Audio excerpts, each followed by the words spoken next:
fire began between 10:30 and 11 p.m. Tuesday night in the front portion of this multifamily dwelling on Rapid City's west side. Now 21 people lived here, but only 17 survived. Good morning, I'm PJ Randhawa with your morning news update. It's supposed to cut the state's prison costs and avoid the need to build 2 new prisons. They say keeping that money on the reservation could help fund prevention programs.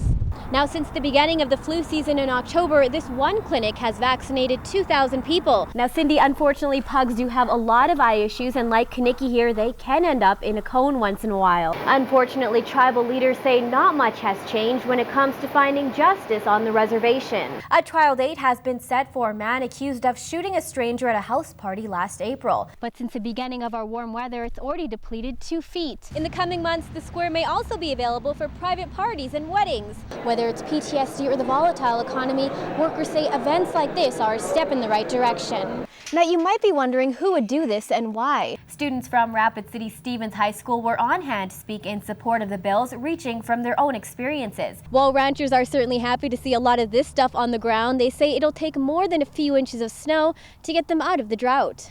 Getting a glimpse into Rapid City's history is now as easy as using your smartphone to scan one of these 20 images around downtown. It took $10 million and a lot of patience, but eastbound and westbound lanes are finally open on Canyon Lake Drive.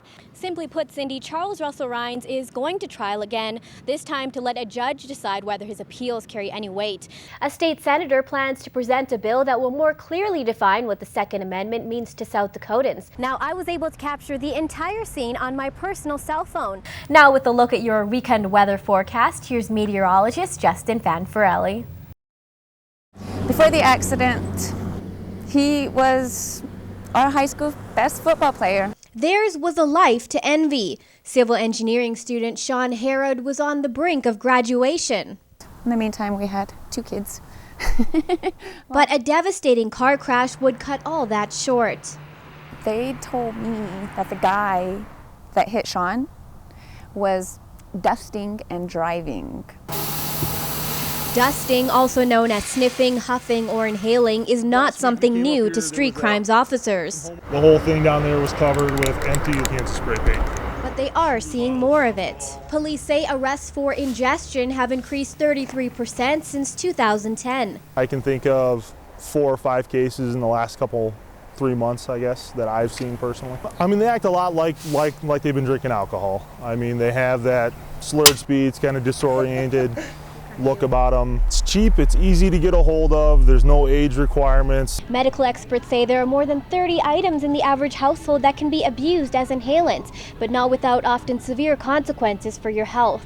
Frequent and long-term use can lead to permanent brain damage. It can lead to heart damage, the arrhythmias that can lead to the sudden death, can cause liver injury, can cause kidney injury. Sean and his family would eventually get to know and befriend the young man responsible for their car crash.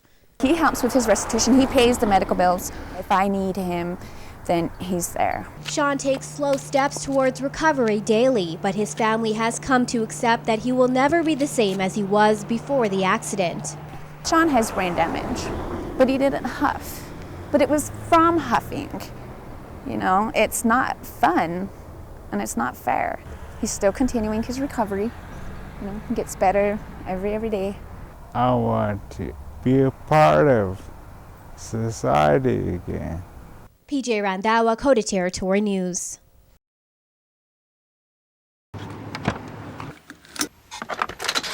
Next time you're on the road, take a closer look at the driver next to you. They have to work like all of us do. They have to support a family.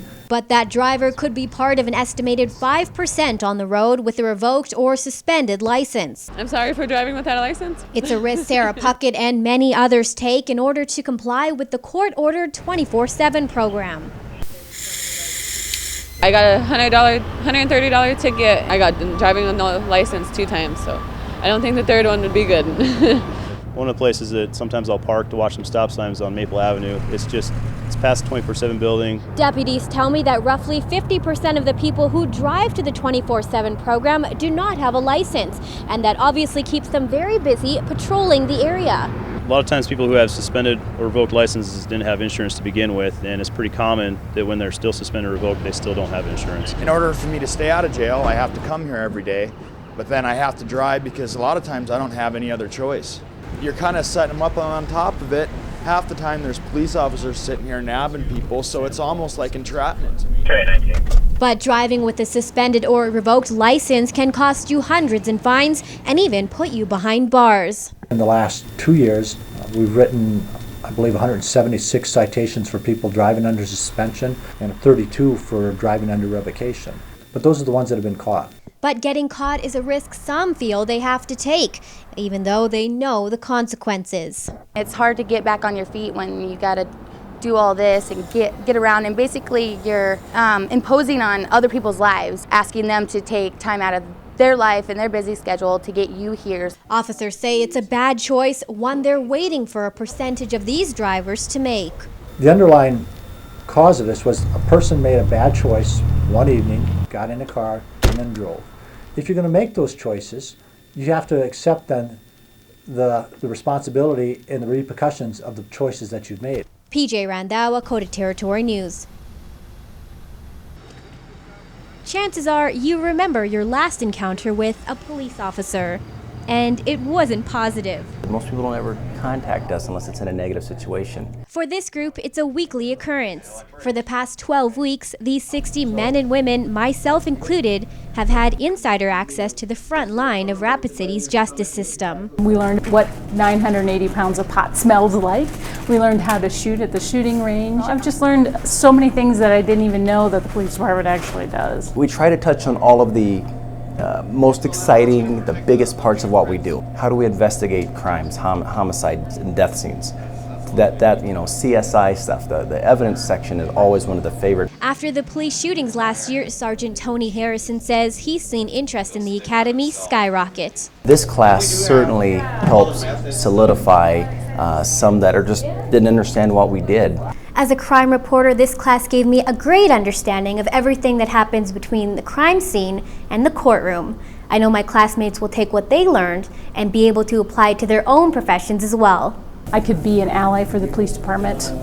Of course, there are personal gains to our knowledge. Knowing that shift change starts at about 6 o'clock, 6:30 in the morning as I'm rushing to work, knowing that hopefully there won't be too many officers watching me speed.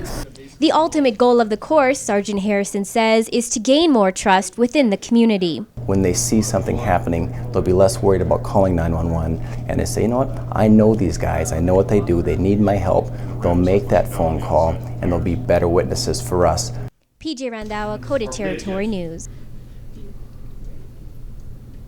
Each day, 13,000 cans of beer are sold in the tiny town of White Clay, and Casey Willis sees the human toll outside her store every single day.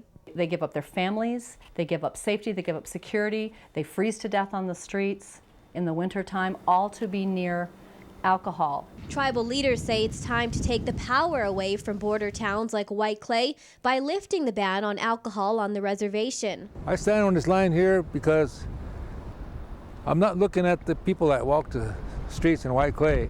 I'm looking at our youth now. We need to build around them for their future.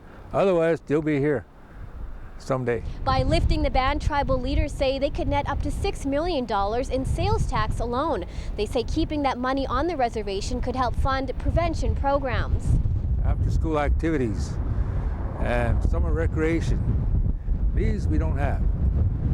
But this will be, the generating funds will go strictly to our youth. It just puts the control back into the hands of the people who this is devastating. You know, they've been committing death by Budweiser for generations. But there are serious fears about some of the immediate consequences. I think people are afraid of just recreating a lot of little White Clays all over the reservation, various communities. But many fear inaction will net no change, only certain continued tragedy. All the surrounding border towns, they'll continue to get rich. 25 years from now, we'll still be the same, right where we're at today. PJ Randhawa, Dakota Territory News.